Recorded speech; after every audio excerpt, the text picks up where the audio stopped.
감사와 영광의 박수 올려드리겠습니다.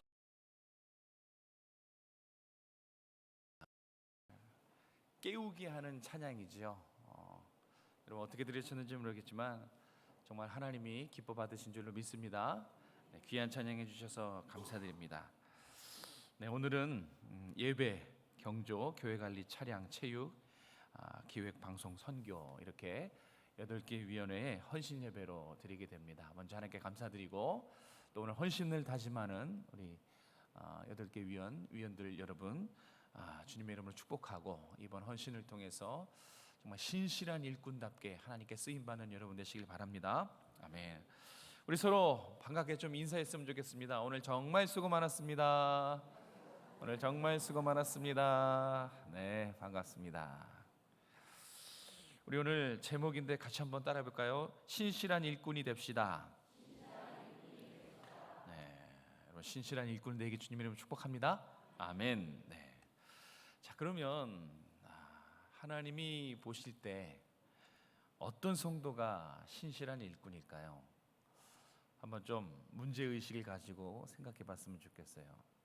신실한 일꾼입니다. 오늘 많이들 단어는 들어보셨겠죠. 그런데 과연 뭐가 그럼 신실한 일꾼이냐, 어떤 모습이냐 하는 것입니다. 혹시 선택과 집중이라고 들어보셨습니까? 네, 많이들 한때 이게 되게 유행했죠. 선택과 집중. 그래서 학원 이름으로 이거 참 많아요. 선택과 집중이라는 그 학원 이름도 많고, 또 제가 찾아보니까 리더십 책에도 리더십의 자질 해가지고 이 선택과 집중이 상당히 많이 쓰입니다. 선택과 집중은 정말 리더에게는 없어서는 안 될 그런 자질이죠. 예, 너무너무 중요해요. 선택 여러 개 중에 특별히 리더는 그래야 됩니다. 여러 개 중에 하나의 목표를 딱 정하고 그것을 집중하는 거죠. 효율성을 극대화시키자. 선택하고 목표를 정한 후에 그것을 효율적으로 극대화하는 거. 그게 선택과 집중입니다. 이것은 좋은 전략입니다. 리더들이 아주 필요한 자질이지요. 자, 오늘은 신실한 일꾼을 살펴볼 겁니다.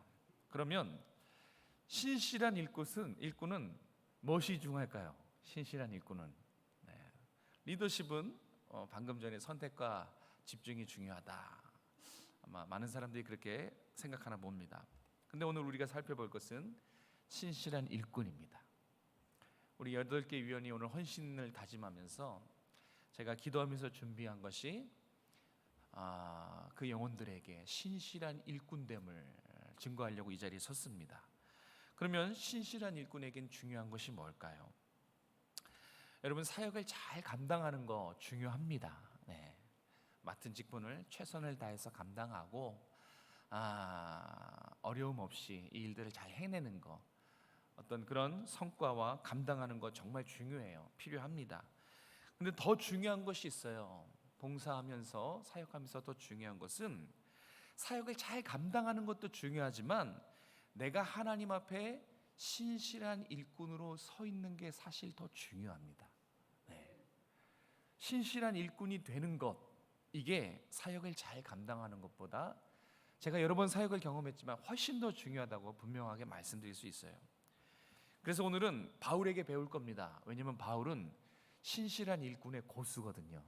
고수에게 배운다 해서 오늘 바울에게서 우리 한 수 좀 배우도록 하겠습니다. 오늘 헌신을 다짐하는 8개 위원회들은 잘 들어보십시오. 여러분에게 주시는 말씀입니다. 자, 신실한 일꾼에게 중요한 것, 첫 번째는 뭐냐면 따라해 보십시오. 태도. 네. 신실한 일꾼됨은 태도에 있어요. 태도라는 것은 내가 신실한 일꾼입니다 말하지 않아도 그 태도에서 이미 신실한 일꾼됨을 입증해요. 그래서 신실한 일꾼에게 중요한 것은 태도 그리고 자세입니다. 비슷한 단어죠. 태도입니다. 자세입니다. 자, 그것이 4절, 5절, 6절, 7절 여기에 숨어 있네요. 같이 한번 4절에서 7절까지 우리 천천히 한번 읽어보겠습니다. 시작. 오직 모든 일에 하나님의 일꾼으로 자천하여 많이 견디는 것과 환난과 궁핍과 고난과 매맞음과 갇힘과 난동과 수고로움과 자지 못함과 먹지 못함 가운데서도 깨끗함과 지식과 오래 참음과 자비함과 성령의 감화와 거짓이 없는 사랑과 진리의 말씀과 하나님의 능력으로 의의 무기를 좌우에 가지고. 아멘. 네. 태도가 중요해요. 신실한 일꾼은 어떤 태도가 중요한가? 첫 번째, 잘 기억하시기 바랍니다.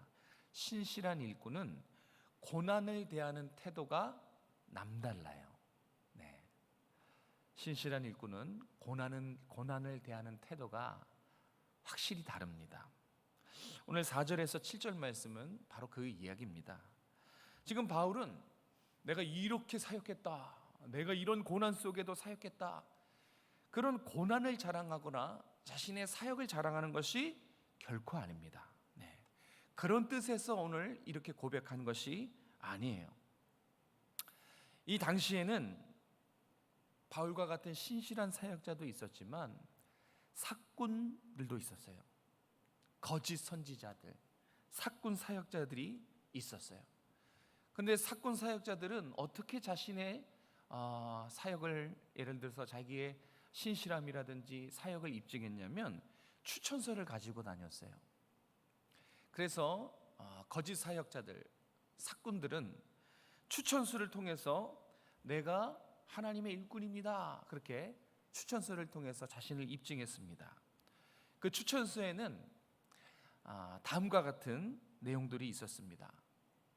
스카이 졸업, 대형교회 3년 사역, 그냥 제가 막 정한 거예요. 교단 총회장 강력 추천, 수많은 이력과 경력들이 그 추천서에 적혀 있었어요. 그래서 추천서를 들고 나 이런 사람입니다, 제가 이런 사역했습니다, 그렇게 자신을 입증했습니다. 그런데 충분히 바울은 그렇게 할 수 있어요. 사실 바울은 누구보다 더 고학력이에요. 누구보다 더 많은 경력, 학벌이 정말 좋았어요. 그런데 바울은 그렇게 세상의 방법으로 자신을 입증하지 않았습니다. 오늘 본문만 놓고 보면 정말 그렇습니다. 바울은 그런 추천서, 그런 걸로 자신의 신실함을 입증하지 않았습니다. 잘 들으십시오. 어떻게 자신을 입증했나? 무엇으로 자신의 신실함을 입증했습니까? 바로 태도입니다. 네. 그래서 신실한 일꾼에게는 태도가 중요한 거예요. 지금 바울은 저 어디 나왔습니다, 무슨 사역했습니다, 그렇게 안 해요. 이 고난 속에 자신의 태도만, 고난을 겪었을 때 자신의 자세만 묵묵히 고백하고 있는 것입니다. 바울은 자신이 경험했던 험난했던 9가지 그 상황들을 고백해요. 환난, 궁핍, 고난, 폭행, 수감, 폭동, 수고, 지침, 굶주림. 이게 이제 4절, 5절, 6절에 나와 있는 바울의 고백입니다. 정말 험난했어요. 수많은 것 중에 9가지만 쉬었는데도 무시무시합니다. 여러분, 환난, 억압이라는 거예요. 궁핍, 엄청난 가난함. 고난, 이 폭행, 매맞으면 폭행을 뜻합니다. 또 수감, 폭동. 이 폭동은 사실 바울이 가는 곳마다 폭동이 일어났어요. 바울을 막 공격하고 매질하고 때리고 추방하고 그런 폭동들이 많았고 늘 피곤하고 굶주렸습니다. 이런 힘든 것들을, 고난의 상황들을 고백합니다. 근데 사역을 하다 보면 이런 일들을 겪어요. 다 좋지만은 않습니다. 이해관계가 얽히고 또 일하다 보면 뭔가 이렇게 그 일에 대한 자존심 이런 것도 얽히고 어쨌든 얽히고 설켜서 일하다 보면 또 생각지도 못한 시험과 환난, 낙심 때문에 정말 힘들지요. 이런 역경을 만나게 됐을 때 보통 사람들은 어떻게 합니까?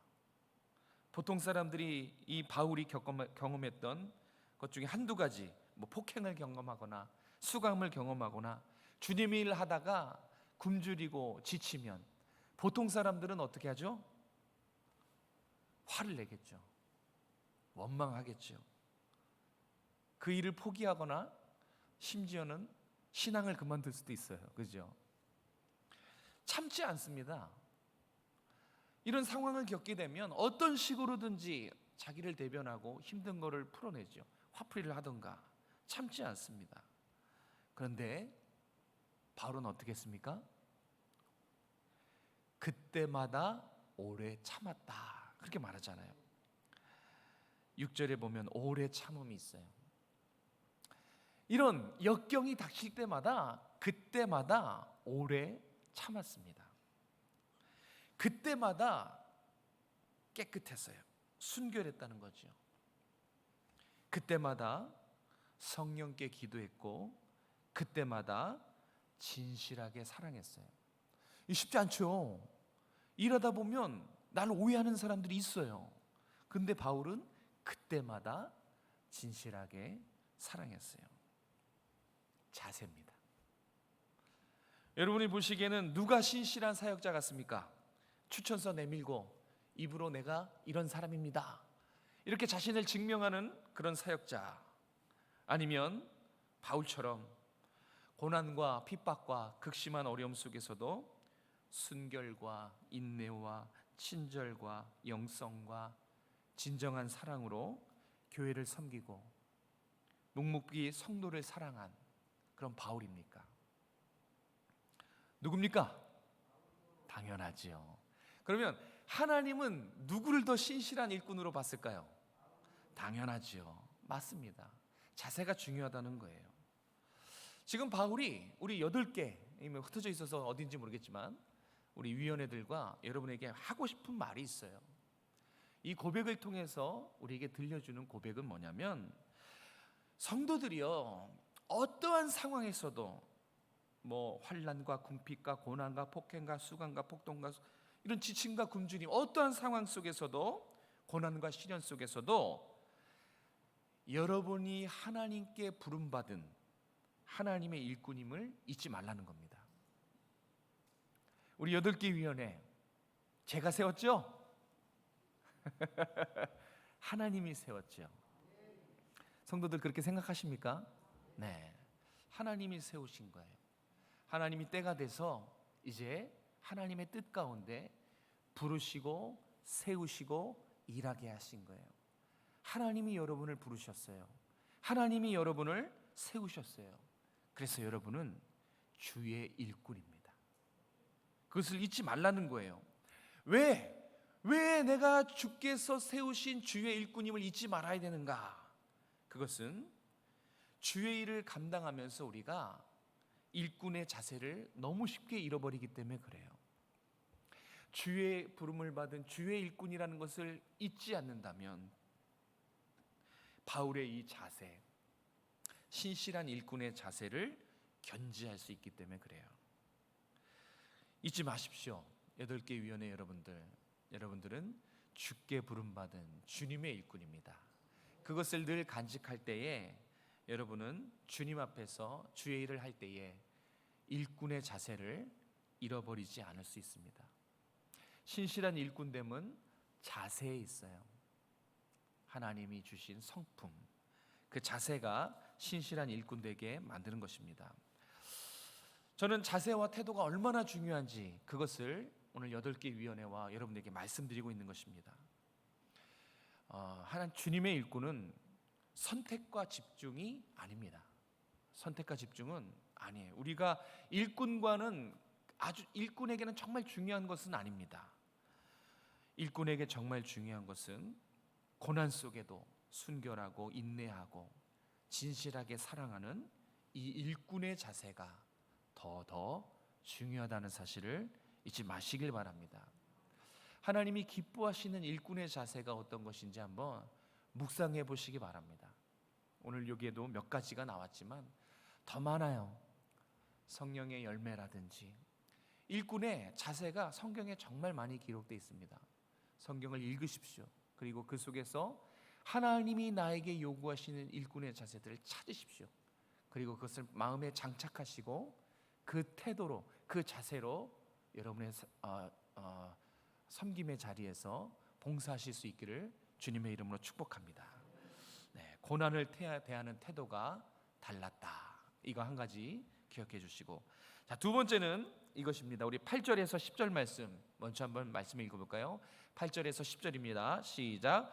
영광과 욕됨으로 그리하였으며 악한 이름과 아름다운 이름으로 그러하였느니라.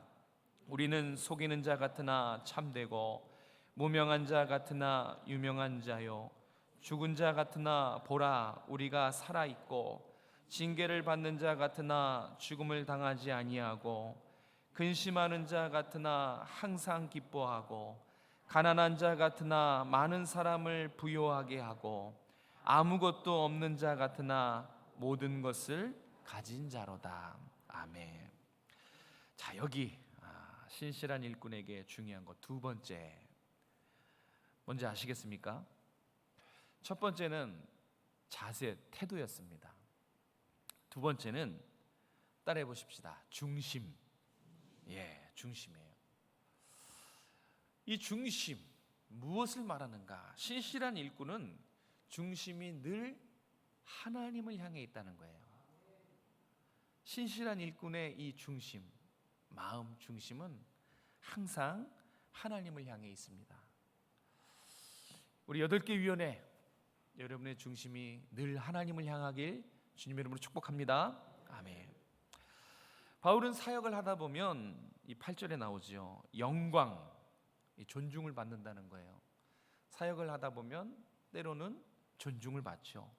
그런데 때로는 욕됨, 이것은 비난을 말합니다. 비난도 받기도 해요. 때로는 존중도 받고 때로는 비난도 받습니다. 악한 이름, 이것은 나쁜 평가고요. 아름다운 이름은 좋은 평가예요. 그러니까 반복하고 있는 것이죠. 사역을 하다 보면 항상 늘 좋은 평가만 따라붙지 않습니다. 그렇죠? 실수도 할 수 있고 잘못도 할 수 있고 상대방이 오해할 수 있기 때문에, 우리의 연약함과 미성숙함 때문에 항상 좋은 평가만 받지 못해요. 그래도 또 반대로 늘 항상 언제나 나쁜 평가만 또 받지 않아요. 여기 계십니까? 항상 나쁜 평가만 받으시는 분? 없어요. 영광과 비난, 악평과 칭찬, 항상 양면이 다 존재해요. 사역을 하다 보면 양면이 다 존재해요. 공감하십니까? 그렇죠? 다 양면이 있어요. 누구든지 어느 자리에서든지 무엇을 하든지 흑백, 명암, 양면은 다 있습니다. 자, 근데 제가 말씀드리고 싶은 건 뭐냐면, 중요한 것은 이 양면에서 어디에 내 중심을 두느냐입니다. 이 양면에서 어디에 내 마음을 두는지, 이게 중요하더라 하는 거예요. 자, 바울은 지금 8절 후반절부터 7가지 역설을 쭉 나열합니다. 한번 통자막 보여주시겠습니까? 네. 자, 7가지 중요해서 그런데 저 왜 다 검게 하지 빨간색이 있나? 한번 그런 것도 생각해 보시면서 다시 한번 읽겠습니다. 시작.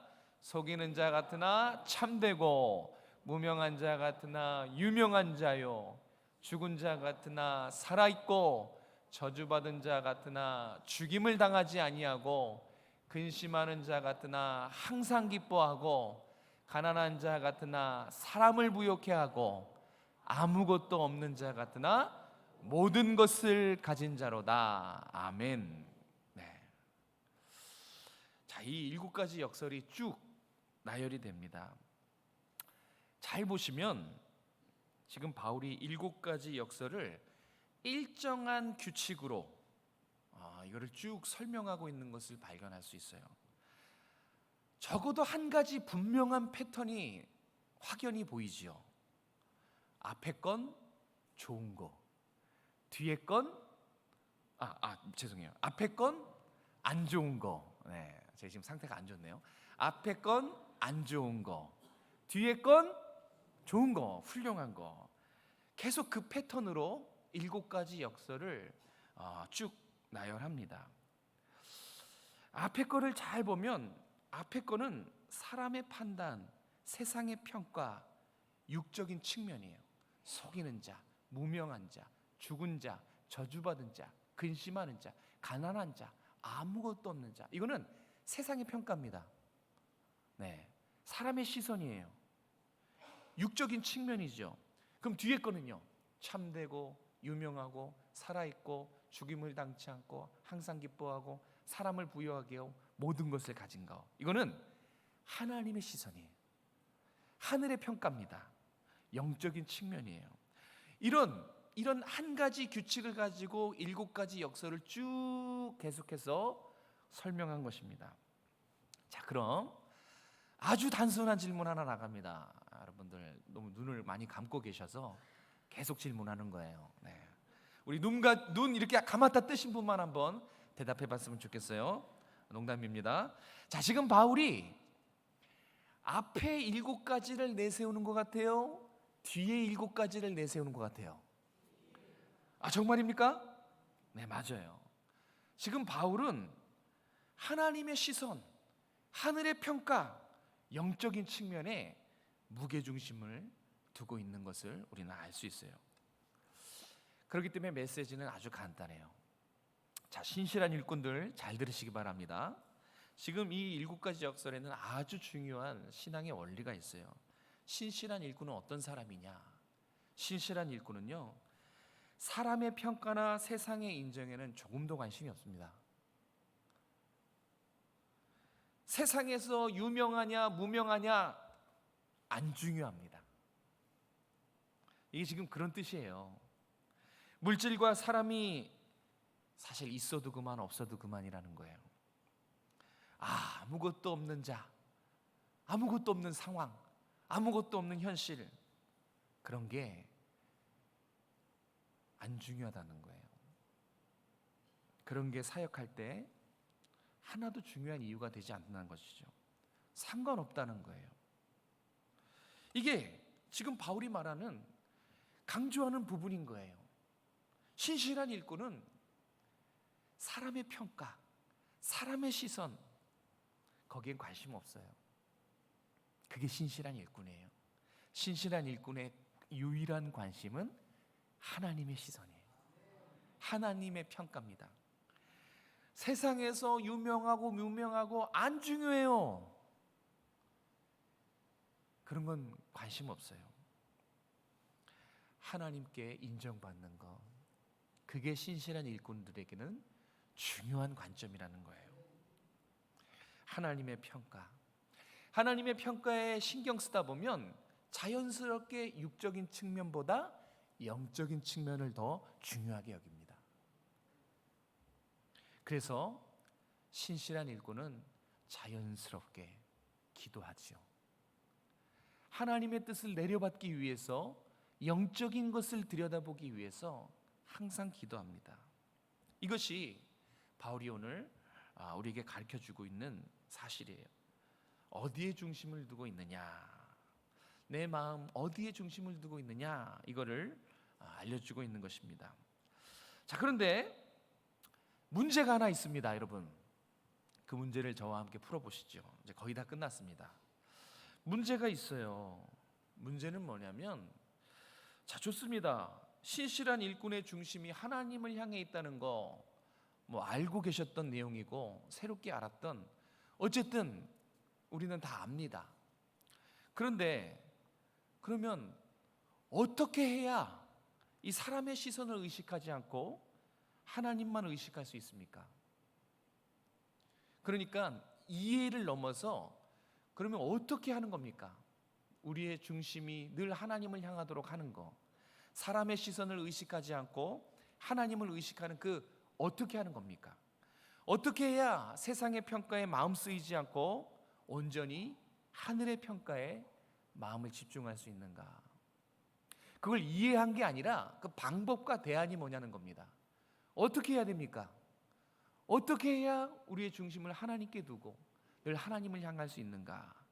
그 방법을 제가 본문에서 찾았어요. 묵상하니까 하나님 답을 알려주시더라고요. 제가 방법을 알려드릴게요. 네, 눈 뜨십시오. 네, 눈 뜨시고, 네. 다 봅니다. 제가 눈이요 작지만 예리합니다.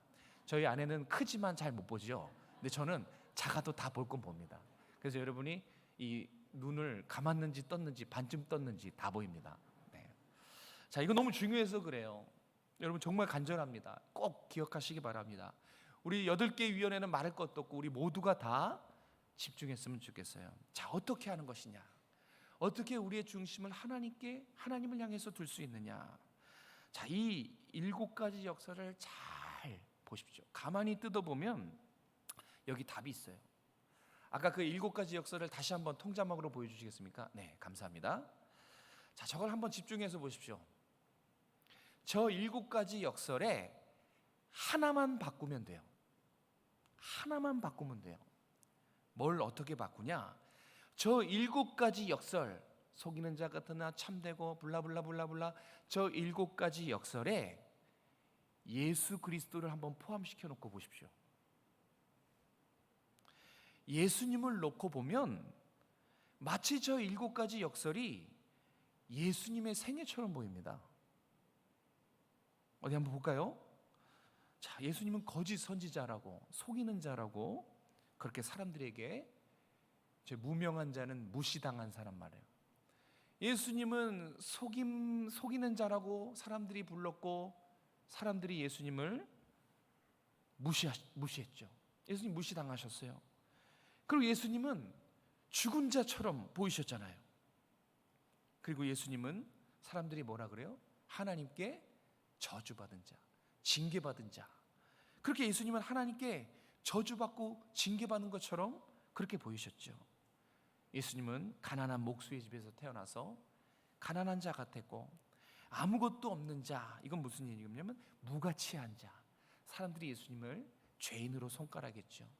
저 앞에 부분은 마치 사람들이 평가하는 예수님 같아요. 그런데 뒷부분을 보십시오. 예수님이 유명하다뿐 아니라 영광스러운 분이시죠. 믿으십니까? 예수님은 영광스럽고 살아있고 부활하셨죠.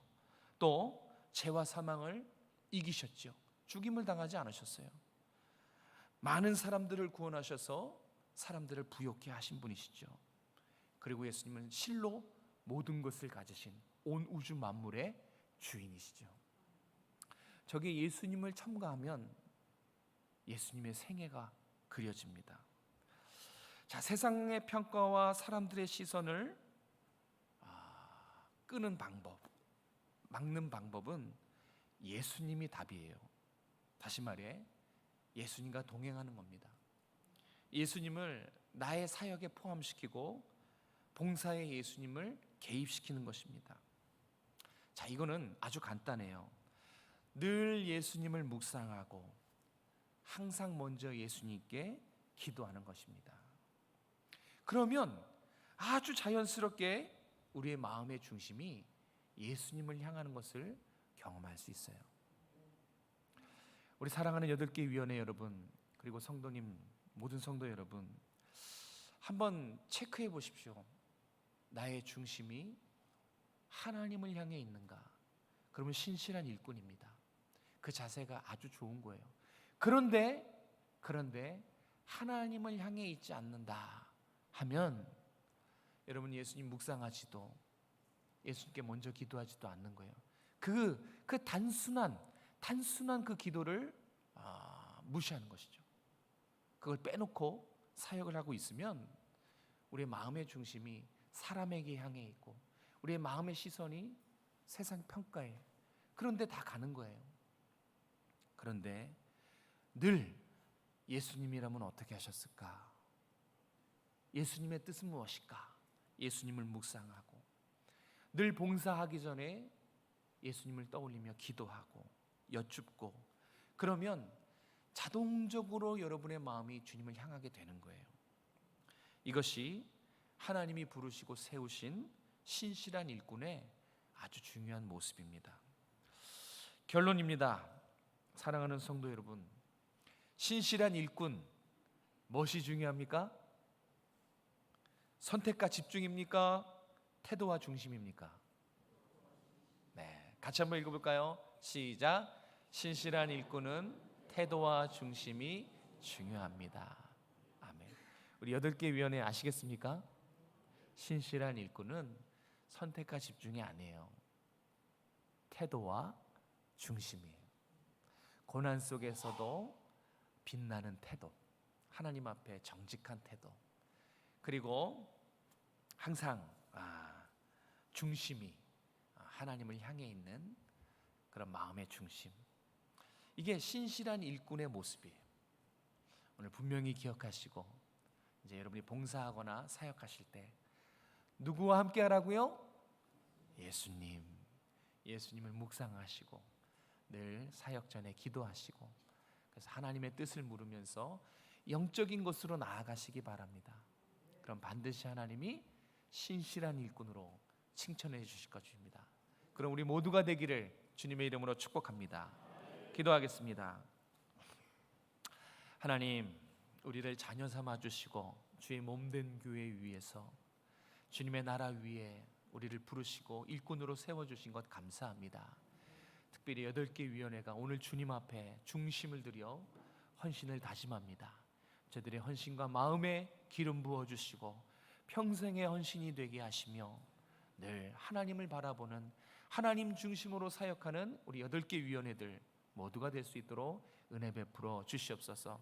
또 우리 모든 성도가 주님 앞에서 정직하고 진실하고 바른 태도로 성결하고 경건하게 그렇게 하나님 앞에 세워져 나가기 원합니다. 그래서 신실한 일꾼들이 정말 우리 교회에 넘쳐나서 우리 교회가 생명력을 입고 하나님이 우리 교회에 허락하신 우리 미래의 다음 세대 오정송화교회를 세워가는데 조금도 부족하지 않도록 하나님 능력으로 함께 하시고 서로 협력하고 사랑을 나누는 우리 오정송화교회 될 수 있도록 은혜 베풀어 주시옵소서. 이제 한 주간을 살아갑니다. 이 삶 속에서도 주님 바라보기 원합니다.